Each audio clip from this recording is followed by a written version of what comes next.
Good evening, students. Now we come to the second part of the video, that is force and laws of motion.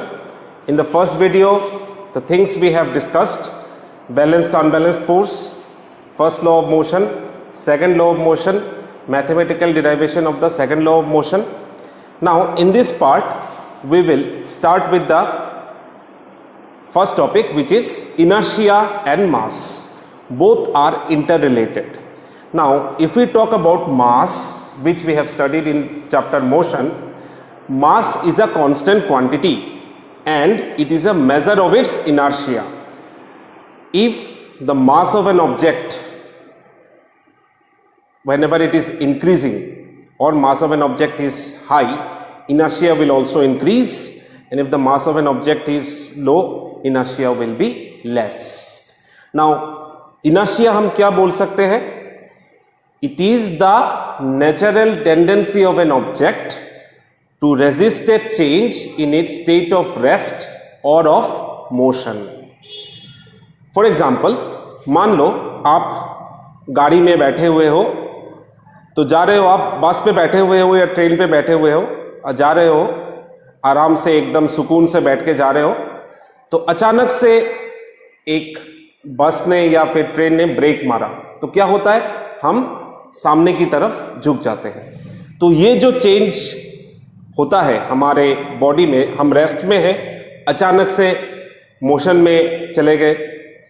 या फिर मान लो आप बास में हो, तो बास में क्या होता है? अचानक से आप खड़े होके जा रहा है बस, अचानक से ब्रेक मारा तो सामने की तरफ आप झुकते हो. या फिर मान लो आप अचानक से बैठे हुए हो, बस रेस्ट में है, अचानक से ड्राइवर ने वो बस स्टार्ट किया या फिर गाड़ी स्टार्ट किया, तो आप पीछे की तरफ चले जाते हो. तो ये जो चेंज होता है, इस फेनोमेनन को हम बोलते हैं इनर्शिया. तो both mass and inertia are interrelated. Mass is a measure of its inertia. Now, let us come to the second topic. ये होता है, फर्स्ट लॉ हमने डिस्कस किया है, second law of motion discuss किया है. Now come to the third law of motion. मान लो मैंने ये बोर्ड को पकड़ा है और एक फोर्स इस लेफ्ट हैंड के जरिए मैं अप्लाई कर रहा हूं बोर्ड में. तो मेरे फोर्स से ये बोर्ड पीछे की तरफ जाना चाहिए. ठीक है, आप लोग समझ सकते हो कि ये ठीक है, ये बोर्ड बहुत ही हार्ड है, तो इसको ले जाना कठिन है. नाउ लेट अस से, मान के चलो ये बोर्ड पतला है, तो हमने यहाँ पे फोर्स अप्लाई किया, करने के बाद ये पीछे की तरफ नहीं जा रहा है. Now what is happening here? जिस अमाउंट ऑफ फोर्स मैंने इस बोर्ड में अप्लाई किया अपने हाथ से, same amount of force opposite direction से मेरे ऊपर अप्लाई हो रहा है, जिसके वजह से मेरा हाथ इस तरफ नहीं आ रहा है या फिर बोर्ड उस तरफ नहीं जा रहा है. फॉर एग्जाम्पल, फुटबॉल खेलने के टाइम में मान लो बॉल को हेड देने के लिए दोनों प्लेयर ने जंप किया और दोनों का सिर आपस में टकराया. टकराने के बाद जो फर्स्ट प्लेयर है उसको भी सिर पे चोट लगा, सेकंड प्लेयर है उसको भी सिर में चोट लगा. Now what is happening here?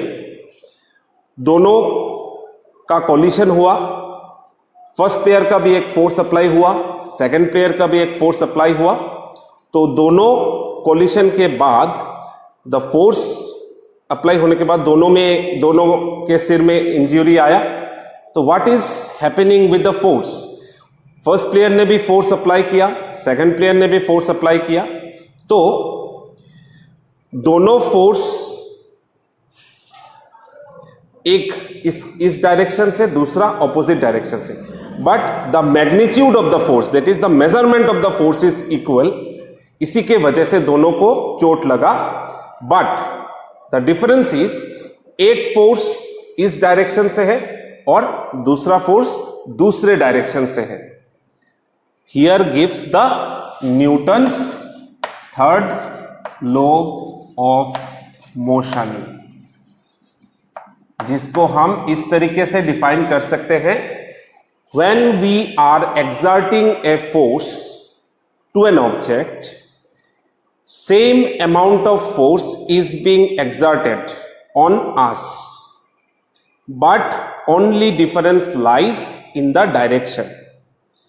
एक इस तरफ से हो रहा है, दूसरा ऑपोजिट साइड से हो रहा है, और उसी को बोला जाता है, मैं जो फोर्स अप्लाई किया मैंने बोर्ड में, ये हो गया एक्शन फोर्स, और दूसरी तरफ से जो फोर्स अप्लाई हो रहा है इसको हो गया रिएक्शन फोर्स.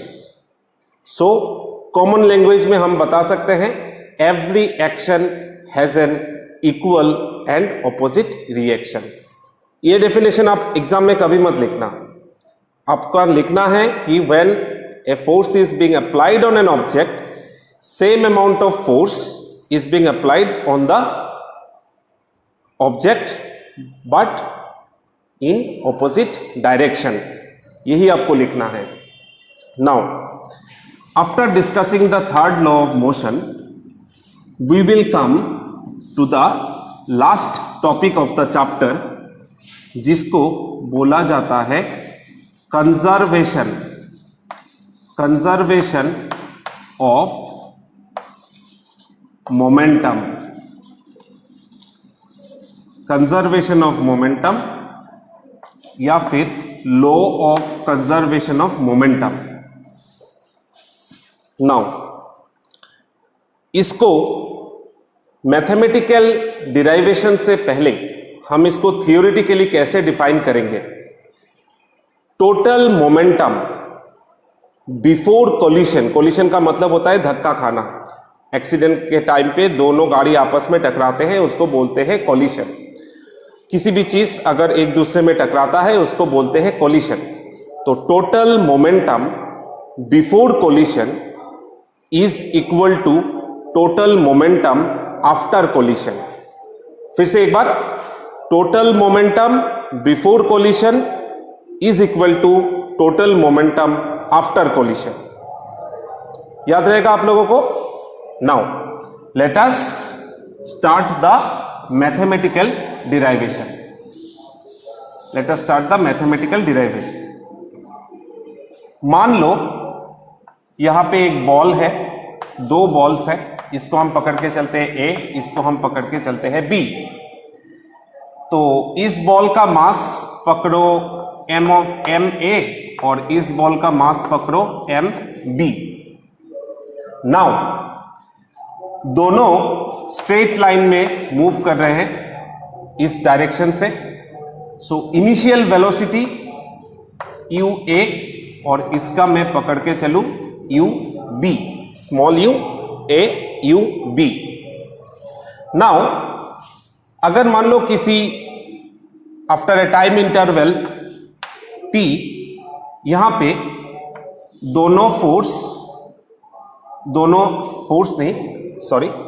दोनों बॉल्स आपस में टकराते हैं, दैट इज यहां पे कोलिशन हो रहा है.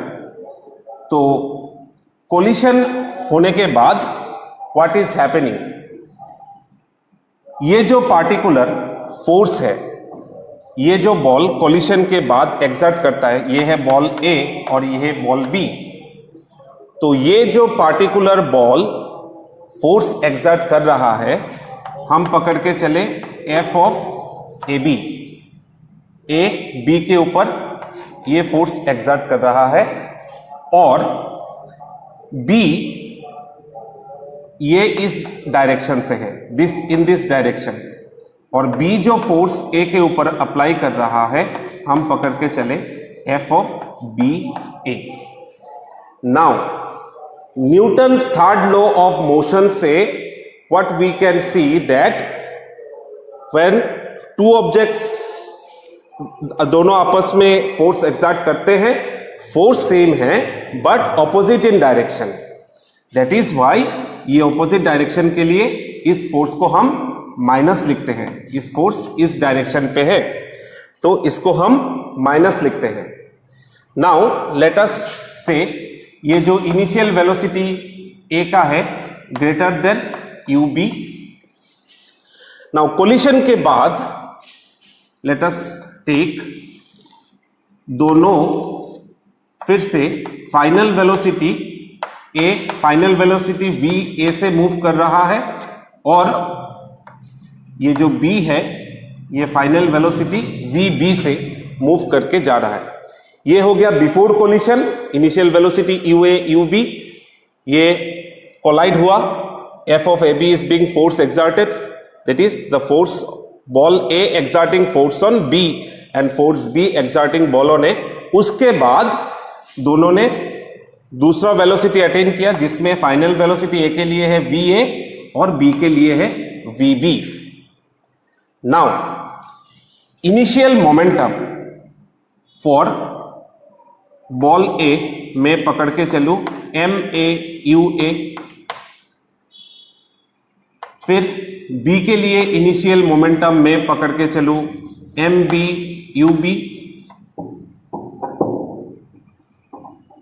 फाइनल वेलोसिटी जो है वी ए उसके लिए फाइनल मोमेंटम में पकड़ के चलू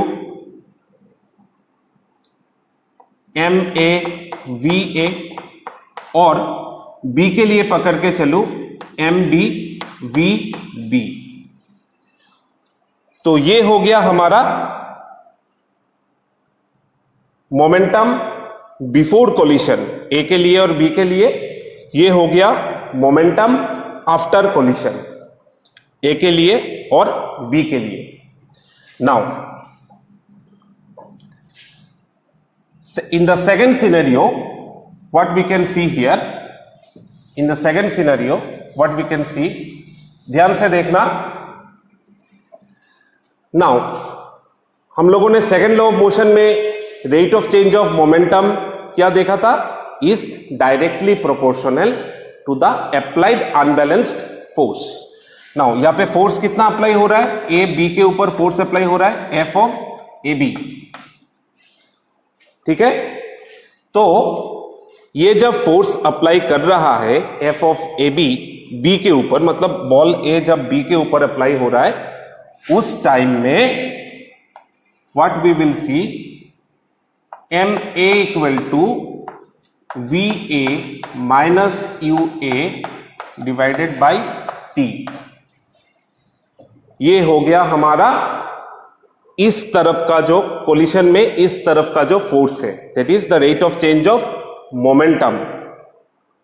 now in the second scenario what we can see, F of B A, this amount of force F of B A, यहां पे जो फोर्स अप्लाई हो रहा है ये हो गया M of B V B minus U B divided by T.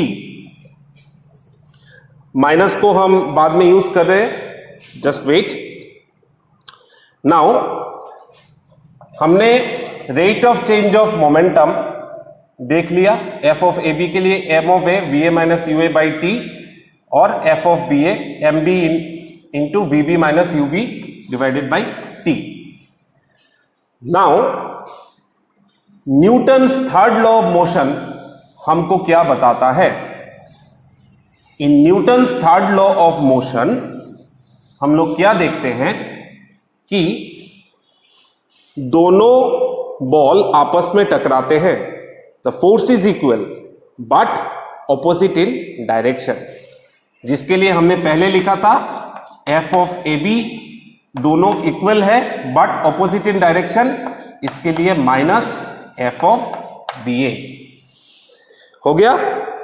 Now F of A B के लिए we are writing M A into V A minus U A divided by T, और इसके लिए minus M B into V B minus U B divided by T.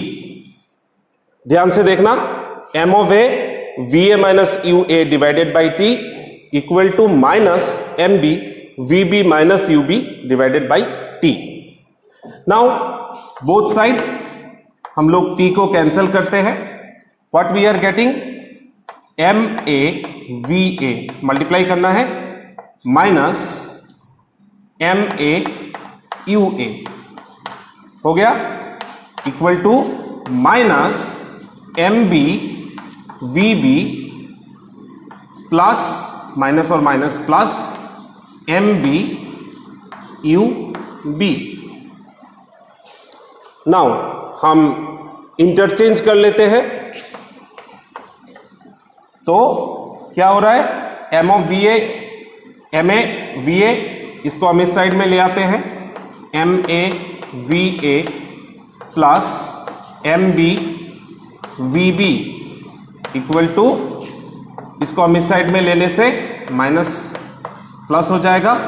MA UA प्लस MB UB.